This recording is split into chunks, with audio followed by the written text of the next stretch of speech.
Deus, que nós nos suplicamos, fales conosco neste momento. Nós já reconhecemos a nossa pequenez diante de Ti, colocando o nosso coração pecador ao Deus que perdoa todas as coisas. Nós engrandecemos o Teu santo nome, lendo a Tua palavra, orando e cantando a Tua palavra. Mas agora nós precisamos de mais. Nós precisamos ouvir a Tua voz. Tua voz que endireita os caminhos, as veredas, a Tua voz que transforma, a Tua voz que renova, a Tua voz, Senhor, que faz novas todas as coisas. Por isso, Senhor, fale conosco, porque nós te clamamos neste momento, em nome de Jesus. Amém.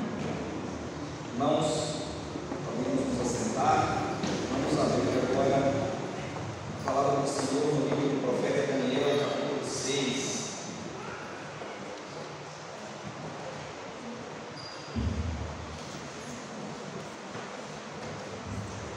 Profeta Daniel, capítulo 6.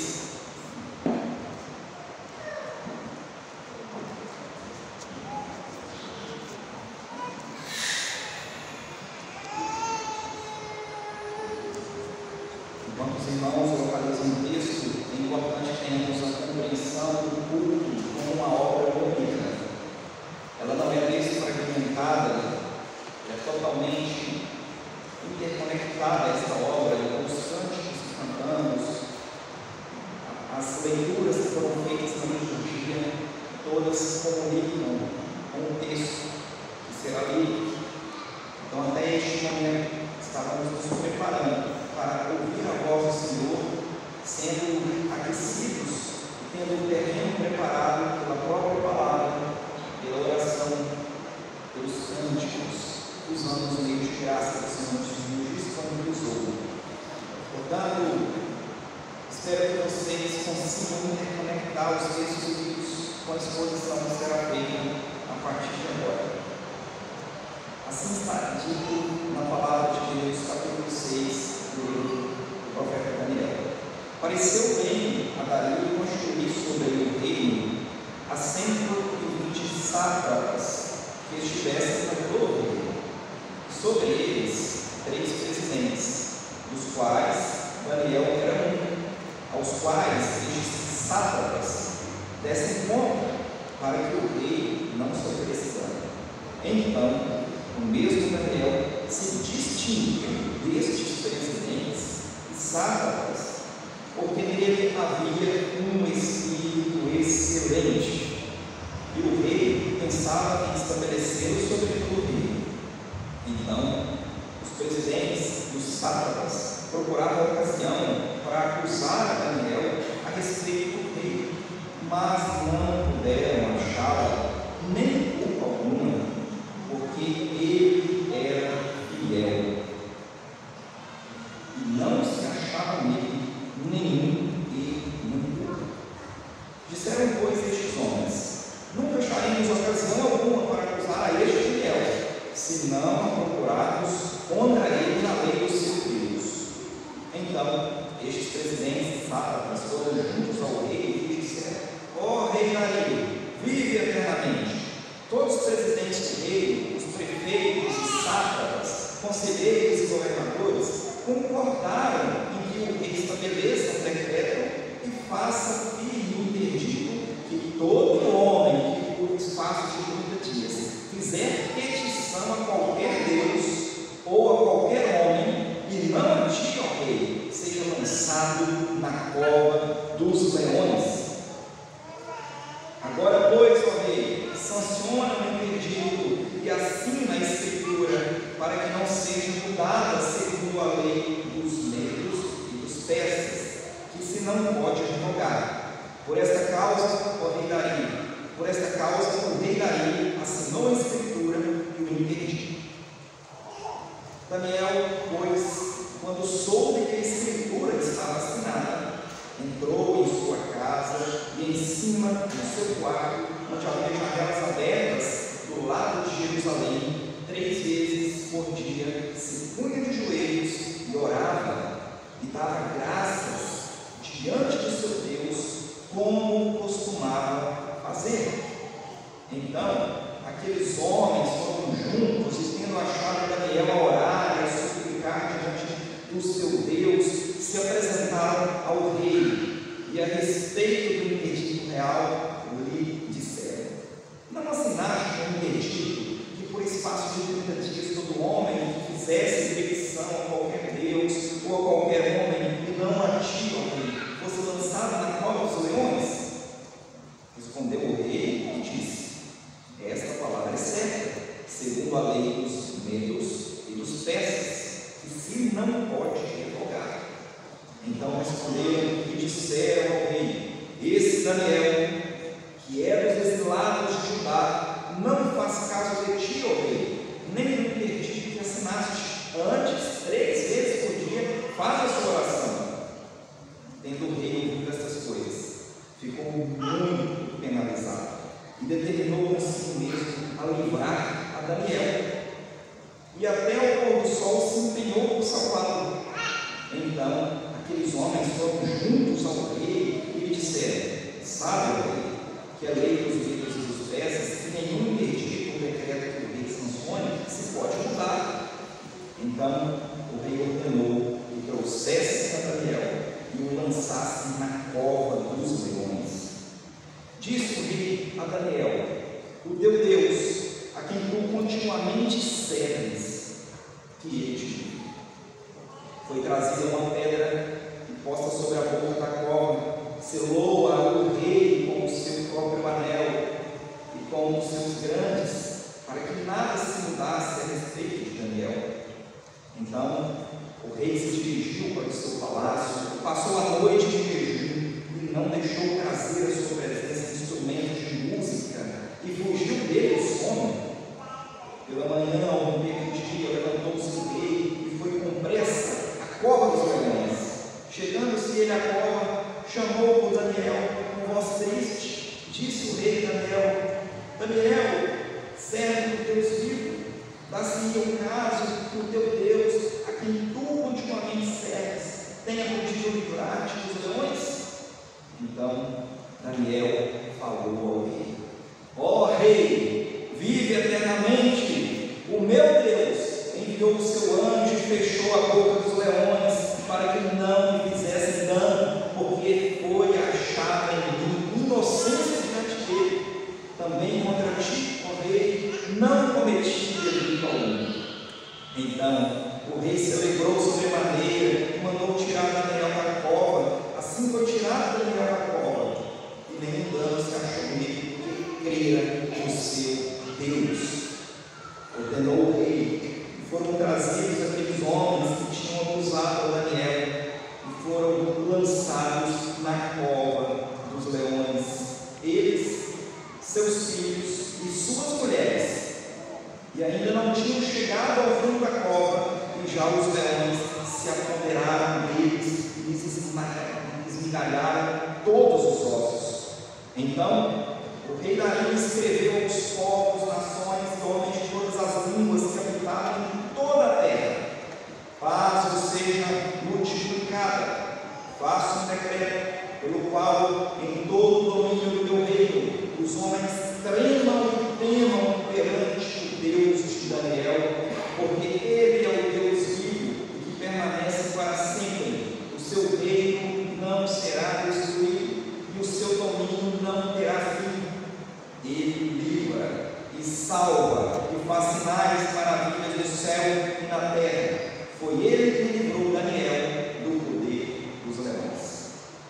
Daniel, pois, prosperou no reinado de Dario e no reinado de Ciro-Popés.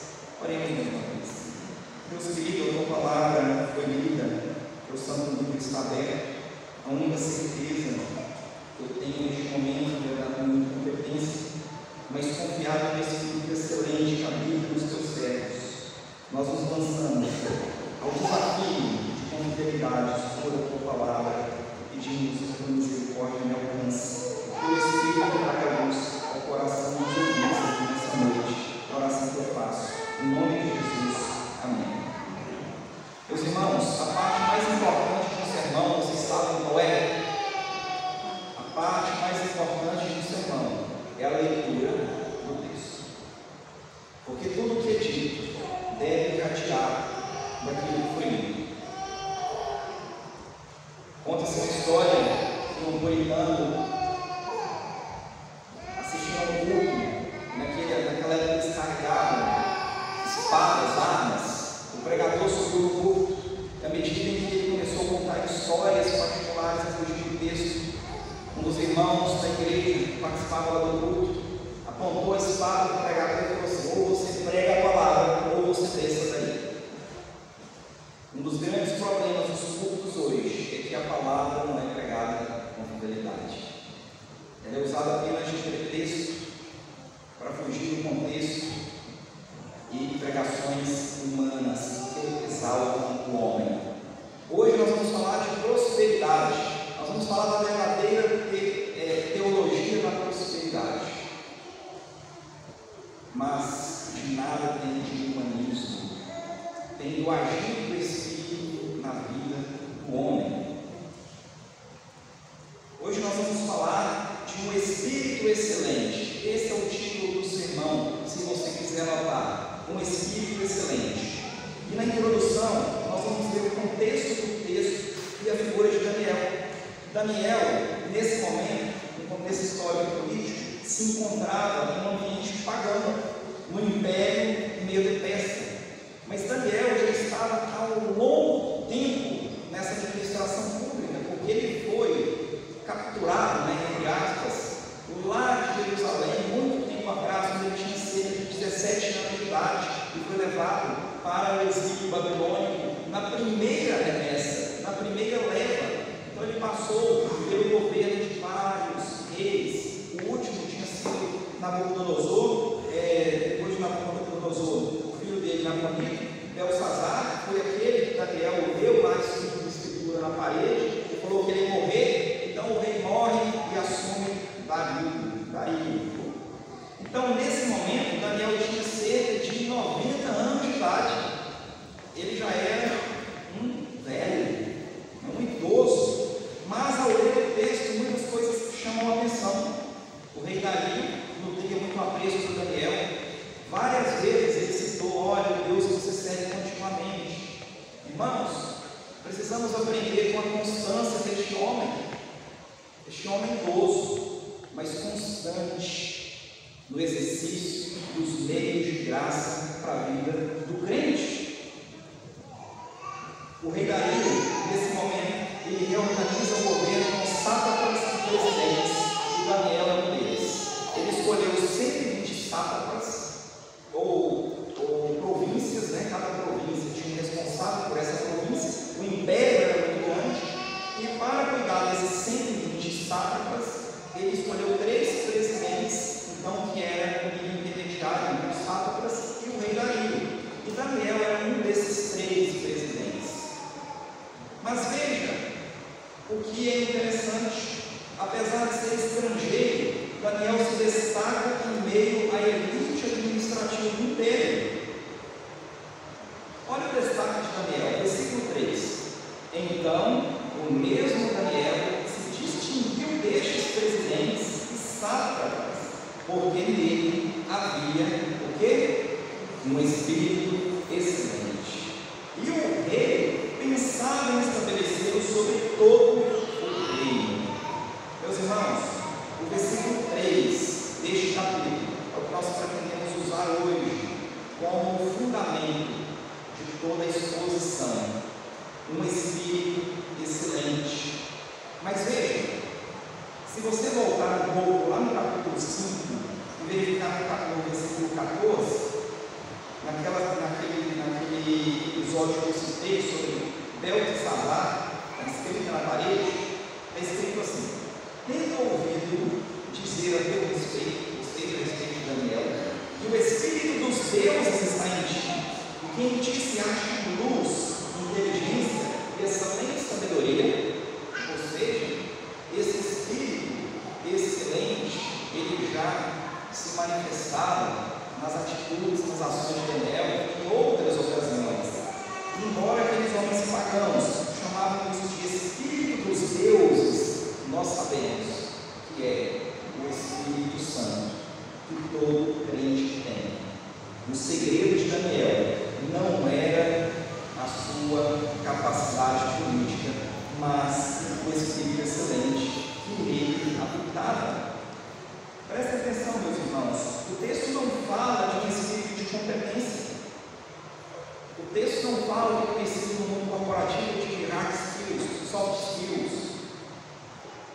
O espírito de excelência é que vem de Deus, porque somente o nosso Deus é excelente por natureza. Um espírito dado por Deus que reflete o caráter do Espírito Santo na vida do crente fiel. Hoje, portanto, nós veremos como o espírito excelente age, como ele se manifesta e como podemos cultivá-lo, mesmo vivendo em meio a um mundo hostil, como Daniel viveu na Babilônia. Eu vou dividir essa exposição em 3 pontos. O primeiro ponto, o espírito excelente nos faz destacar. Primeiro ponto. Então, a natureza desse espírito excelente é que ele não é um talento natural, mas uma disposição espiritual moldada pela presença de Deus. Essa é a característica, a natureza desse espírito excelente. Por favor, abra comigo lá em Gálatas 5, 22 a 23. Nós lemos já uma parte do capítulo 5 da liturgia, que foi até o versículo 21. E agora nós vamos ler os versículos 22 e 23. Abramos lá.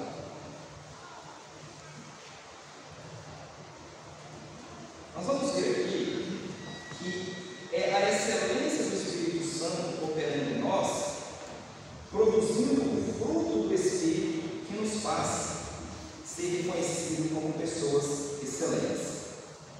Leiamos juntos, por favor. Mas o fruto do Espírito é amor, alegria, paz, longanimidade, benignidade, bondade, fidelidade, mansidão, domínio próprio. Contra essas coisas não há lei, contra essas coisas não há decreto de imperador, contra essas coisas não há nenhuma constituição nacional, não há nenhuma emenda constitucional, não há nenhum decreto legislativo ou presidenciário. Contra essas coisas não há lei. O que aqueles homens viam na vida de Daniel era o exalar do bom perfume de Cristo. E aqui eu pergunto para você: o que os homens têm visto na sua vida, lá no seu trabalho, lá na sua casa, lá na sua escola? Quando você recebe uma visita na sua casa, as pessoas saem sabendo mais de futebol, política e aleatoriedades da vida, ou saem sabendo que ali tem servo de Deus? Nós precisamos frutificar esse Espírito nas nossas vidas, porque o crente cheio do Espírito Santo, ele é diligente, ele é íntegro, ele é fiel em tudo que faz, e isso o faz sobressair. Nós já falamos então da natureza desse Espírito excelente, e agora eu preciso dizer que esse destaque vem de Deus e não de nós. O texto mostra que o rei reconheceu algo diferente em Daniel. E qual foi esse algo diferente que ele reconheceu? O Espírito excelente.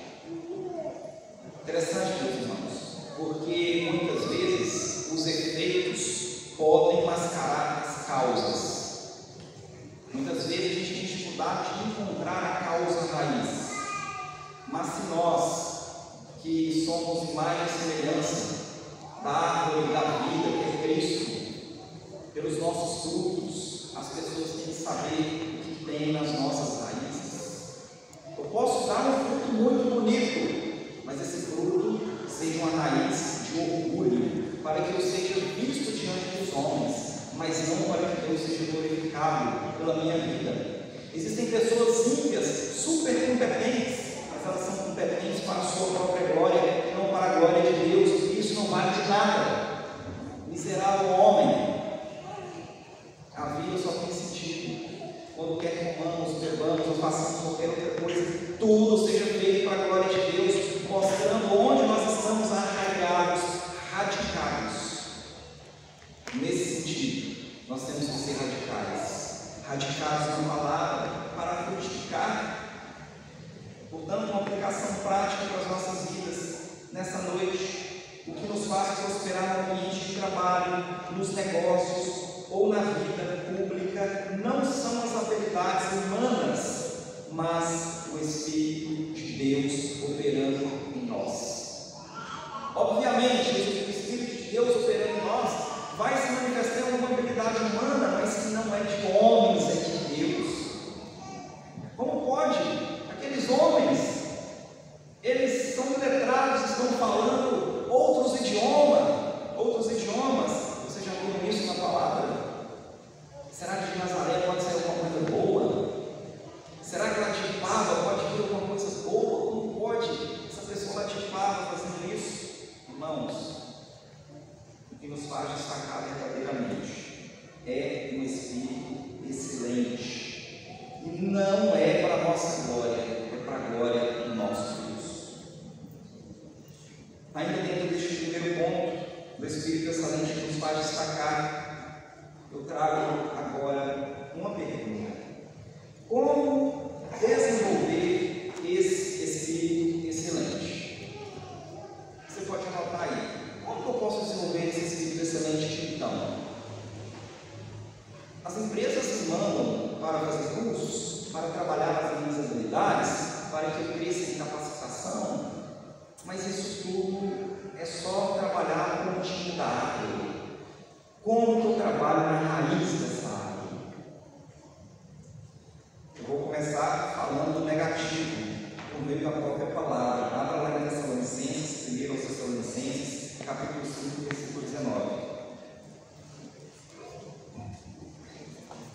1 Tessalonicenses, capítulo 5, versículo 19.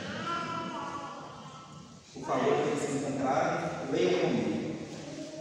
Não apagueis o Espírito. De novo, não apagueis o Espírito. O crente tem esse Espírito excelente, mas esse Espírito excelente ele pode ser apagado. Não estamos falando de anular ou de perder a salvação, não, mas nós estamos falando verdadeiramente de enterrar talento, de se omitir diante do que precisa ser feito, de não alimentar o Espírito como deve ser alimentado. Como que eu apago o Espírito? Não exercendo os dons que Deus nos deu. E Deus deu dons, no plural, para o seu povo. Você conhece quais são os seus dons? Você já tem consciência do que, entre aspas, é o seu ponto forte? Aquilo que você faz com naturalidade? Exerça isso. Exerça isso. Porque Deus te deu os dons, não é para a glória do seu nome, mas para que você use esses dons em serviço do próximo. Nenhum dom é usado em benefício próprio. Você deve gastar o seu dom de quanto usado, e quanto mais você gasta este dom, melhor ele fica, mais pessoas você serve. Quando você não exerce os dons que Deus te deu, você apaga esse Espírito. Outra coisa, como você pode apagar esse Espírito? Negligenciando a oração. Como você não ora? O texto diz que Daniel orava 3 vezes por dia. Repito, estou falando de um ancião de aproximadamente 90 anos, que não deixou o automatismo da vida fazer a sua vida espiritual uma terra árida, mas que negava esse terreno diariamente, um orvalho espiritual que vem quando nos ajoelhamos diante de Deus, quando nos colocamos diante do Senhor. Outra maneira de apagar o Espírito é negligenciar também a leitura da palavra. Daniel orava 3 vezes ao dia, está lá no versículo 10, se você quiser conferir no capítulo 6. Mas a lei do Senhor era também a referência de Daniel e não o decreto dos homens. Tem muita gente considerando muito mais aquilo que os homens escrevem do que aquilo que Deus já deixou escrito para você. Portanto, meus irmãos, para a gente finalizar este primeiro tópico, eu preciso dizer que os meios de graça são o que o Senhor estabeleceu para o cultivo desse Espírito excelente. Quais são os meios de graça? Oração, leitura da palavra e comunhão. Comunhão com os irmãos. A vida piedosa se fortalece em comunhão, não em isolamento, exercitando os dons do Espírito. Então nós precisamos fazer tudo isso. Só orar não é suficiente, só ler a palavra não é suficiente. Precisa o povo de Deus se juntar. Não podemos perder o hábito de fazer visitas mútuas, de frequentar a casa dos outros. Não podemos perder esse hábito. Mas, acima disso tudo, essa comunhão de estarmos aqui, dominicalmente, e participar da mesa do Senhor, que são os sacramentos, também é meio de graça. Em resumo, o Espírito excelente é cultivado pelo uso diligente dos meios de graça, do exercício dos dons que Deus te deu. Vamos agora para o segundo tópico deste sermão. O Espírito excelente provoca oposição. Bom, está tudo resolvido? Eu observo os meios de graça, eu sou um crente piedoso, eu leio a palavra, eu oro, eu estou sempre em comunhão com os irmãos, servindo com os meus dons, muitas vezes exercitando a academia que eu faço para carregar alguns móveis por aí, não é como o PH fez recentemente. Mas e aí? O que vai acontecer? Oposição. Olha só, você vai receber oposição, dificuldade, porque nós estamos no mundo caído. E o Senhor usa essas coisas, essas ventanias, justamente para fortalecer ainda mais as raízes dessa árvore. O destaque desperta inveja. Os outros presidentes e sátrapas procuraram uma ocasião contra Daniel. O que eles tinham contra Daniel? Eles procuraram e não acharam. Mas o problema não era Daniel, era saciar o orgulho do coração deles. Já dizia um compositor mineiro: se chega alguém querendo consertar, pega esse idiota e enterra. Muitas vezes é isso que acontece, uma inversão de valores no mundo em que as coisas são trocadas, em que pais se omitem nos seus papéis e os filhos mandam os pais, em que traficante é vítima. Então as coisas estão invertidas, meus irmãos. O mal é exaltado e o bem é perseguido. Nós não podemos baixar a guarda, porque aqueles que brilharam à luz de Cristo vão ser perseguidos. E aqui cabe uma advertência: se a gente não está sendo perseguido, está tudo muito bom na nossa vida, alguma coisa, talvez eu esteja muito parecido com esse mundo, talvez eu esteja muito parecido com os meus coleguinhas, falando o idioma deles e não incomodando. O crente tem que incomodar as trevas. Por favor, vamos comigo lá em João capítulo 3, versos 19 e 20. João capítulo 3, 19 e 20.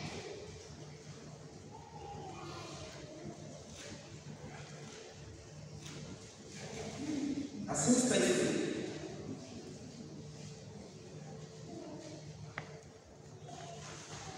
o julgamento é este, que a luz veio ao mundo, e os homens amaram mais as trevas do que a luz, porque as suas obras eram más. Pois aquele que pratica o mal aborrece a luz e não se chega para a luz, a fim de não serem arguidas as suas obras. Meus irmãos, se nós fizermos o que é certo, nós vamos acabar revelando o que é errado na vida dos outros. Muito crente incomoda outros simplesmente pelo fato de existirem, porque eles trazem luz para um estilo de vida que os outros não querem ver. Eles querem ver no seu comodismo, imitando o que todo mundo faz. E alguns, inclusive, chegam ao ponto de traçar raciocínios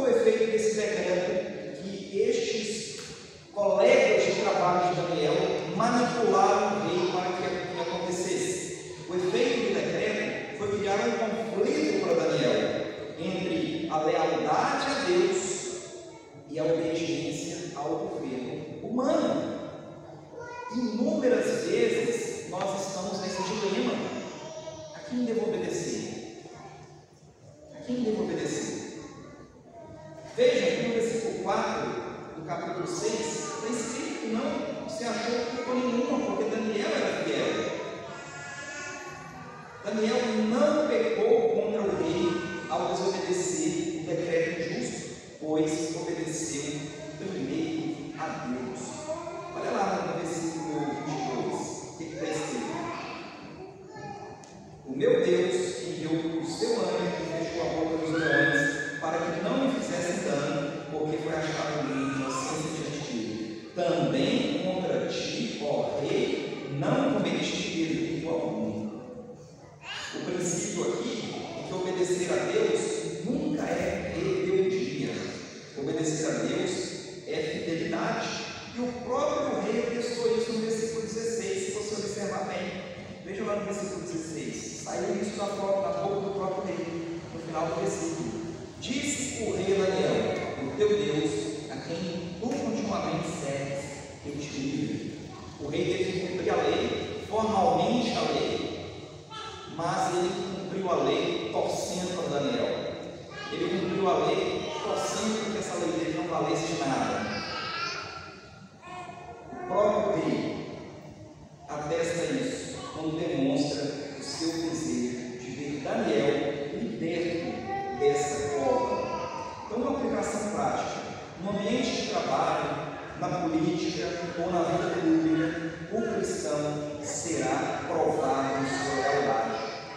Mas, meus irmãos, o Espírito excelente nos sustenta em meio à perseguição para permanecermos fiéis. Em resumo, desse segundo ponto, quando nos destacamos por fidelidade, o mal reage.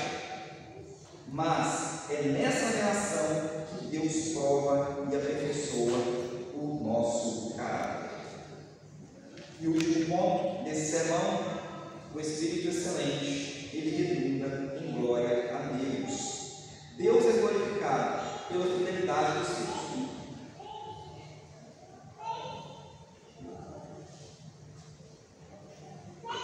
Qual foi o resultado disso tudo? Qual foi o resultado disso tudo? A glória de Deus. Qual o resultado quando Deus manda os seus servos para o sofrimento?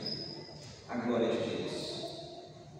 Qual o resultado quando Deus manda os seus servos para o meio do mar vermelho? A glória de Deus. Qual o resultado quando Deus manda os seus servos para com 300 homens ou menos enfrentar exércitos poderosos? A glória de Deus. Qual o resultado quando Deus manda homens para a fogueira? A glória de Deus. Qual o resultado quando Deus manda servos fiéis para a cova dos leões? A glória de Deus. Qual o resultado quando homens fiéis são queimados vivos e feitos tochas humanas? A glória de Deus. Nós estamos falando de prosperidade. Homens prósperos foram cerrados no meio. Homens prósperos foram crucificados de cabeça para baixo. Homens prósperos perderam toda a sua família. Isso é prosperidade. A verdadeira prosperidade, que não se deixa enganar pelos holofotes deste mundo e busca viver uma vida que redunda em glória a Deus. Deus é glorificado pela fidelidade do seu povo. Muitos de nós nos preocupamos em performance espiritual. Em quantas almas eu ganhei para Cristo? Em quantas reuniões eu participei este ano, estudos bíblicos, de oração? Deus não está preocupado com performance. Deus nos mede em termos de fidelidade.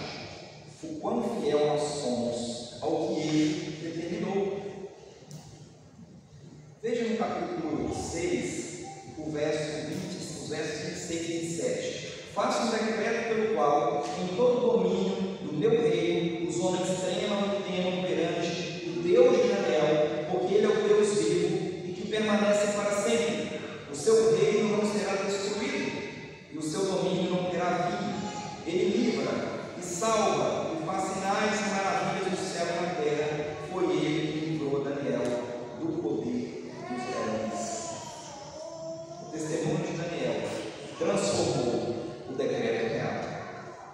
rei reconhece que o Deus de Daniel é vivo, eterno e libertador. E veja como o texto termina no versículo 28. Daniel, pois, prosperou no reinado de Dario e no reinado de Ciro do Pérsia. Você quer prosperar? Acho que todo mundo quer prosperar. Mas qual o preço da prosperidade? É a disposição de você perder a sua própria vida para Cristo. Esse é o preço da prosperidade. Você quer ter uma vida plena nessa terra? Qual é o preço? A disposição em tomar a sua cruz para seguir a Cristo e morrer a qualquer momento que for preciso pela causa de Cristo. Este Daniel prosperou. E a verdadeira prosperidade, eu não estou falando de prosperidade material, mas de prosperidade espiritual, daquele que é pobre em seu espírito. Ele tem um espírito pobre, mas agora ficou paradoxal, eu estou entendendo. Você está falando de prosperidade espiritual, e a Bíblia diz que bem-aventurado os pobres de espírito, como espírito? Sim, porque os pobres de espírito, eles têm pobreza de orgulho no seu espírito, eles têm pobreza de ganância no seu espírito, eles têm pobreza da sua própria vontade no seu espírito, mas eles são ricos do Espírito de Deus, eles são cheios do Espírito excelente. Só quem é pobre de espírito tem espaço para o Espírito excelente habitar no coração, e essa é a verdadeira prosperidade. Só é próspero aquele que sabe que o valor da riqueza não é nada, que quando é rico não é rico para si mesmo, mas é rico para distribuir o que Deus colocou nas mãos dele em benefício da obra do reino, e não ficar gastando em seus confortos. Daniel era próspero, Daniel era rico, mas se você voltar um pouquinho aqui no capítulo 5, você vai ver algo muito interessante. Veja o versículo 17. Beltesazar chamou Daniel e falou: olha, Daniel, eu não consigo ler isso aqui na parede, ninguém consegue me falar que você tem um espírito excelente, e se você conseguir, eu vou dar para você isso, aquilo, vou te dar uma riqueza, etc e tal. E Daniel respondeu. Então respondeu Daniel e disse na presença do rei: os teus presentes fiquem contigo, e dá os teus prêmios a outrem. Todavia, lerei ao rei a escritura e lhe farei saber a interpretação. Próspero é aquele que não faz as coisas por interesse próprio, por ganância, que quer ficar mais rico, que busca monetizar toda a sua vida. Esse é o verdadeiro próspero. A prosperidade bíblica não é a exaltação pessoal, mas a exaltação do nome de Deus através da nossa vida. Eu não estou pregando aqui, meus irmãos, no estilo franciscano de vida, mas eu estou dizendo que os bens dessa terra são engano, que os bens dessa terra podem nos desviar do foco, que os bens dessa terra podem atrapalhar nossa caminhada. E se um dia Deus nos der muitos bens, a gente tem que orar assim: Senhor, não me dê bem se eu não tiver um espírito excelente para administrar e cuidar desses bens para a glória do Reino. Porque quando buscamos a glória de Deus, Ele cuida de nós. Nós lemos na liturgia o Salmo 127, versículo 2: aos seus amados Ele dá enquanto dorme. É nisso que nós precisamos confiar. E com isso eu não estou mais uma vez dizendo que a preguiça deve ser cultivada ou a sonolência, mas a dependência de Deus é o fundamento da nossa vida, e é essa dependência de Deus que substitui a ansiedade do desempenho humano. Obviamente, irmãos, que todos temos muito a caminhar para crescer nisso. Eu não sou padrão nenhum para isso aqui. Nosso padrão é Cristo. mas eu tenho experimentado a graça de ir para as minhas atividades, orando, que o Senhor me tem dado a alegria de colher bons frutos, porque antes de buscar a confiança nas minhas habilidades, eu confio no Espírito excelente que o Senhor deu ao povo que nele confia. E assim, as ansiedades e o peso dos desempenhos humanos ficam de lado. E mesmo o sofrimento coopera para a glória de Deus. O livramento na cova dos leões aponta para a fidelidade divina em meio às provações. E aí eu pergunto aos irmãos: o que seria de nós se o Senhor não fechasse a boca dos leões que nos cercam hoje? O que seria de nós? Em resumo, nesse último ponto, o Espírito excelente nos conduz à fidelidade de glorificar a Deus, e a glória de Deus nos conduz à verdadeira prosperidade.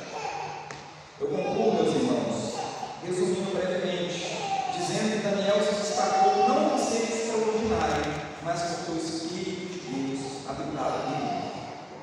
E esse sermão não pode terminar e deixar em você a seguinte sensação: oh, como Daniel era fera, como Daniel ele era excelente. Não. O Deus de Daniel é maravilhoso. O Deus de Daniel. O decreto que o rei fez, aparece o nome de Daniel, mas antes do nome de Daniel, o nome de Deus. O que Deus fez através da vida de Daniel. E assim deve ser a nossa conduta na vida. Não a nós, Senhor, não a nós, mas ao teu nome, da glória. Esse mesmo Espírito, irmãos, que habitou, que Daniel recebeu na terra. O Espírito de Cristo, esse Espírito habita em nós e quer produzir excelência espiritual, fidelidade e dependência. E quando cultivamos esse Espírito excelente pelos meios de graça, Deus é glorificado e nós prosperamos segundo a sua vontade. Que busquemos, irmãos, não essa excelência humana, mas a plenitude do Espírito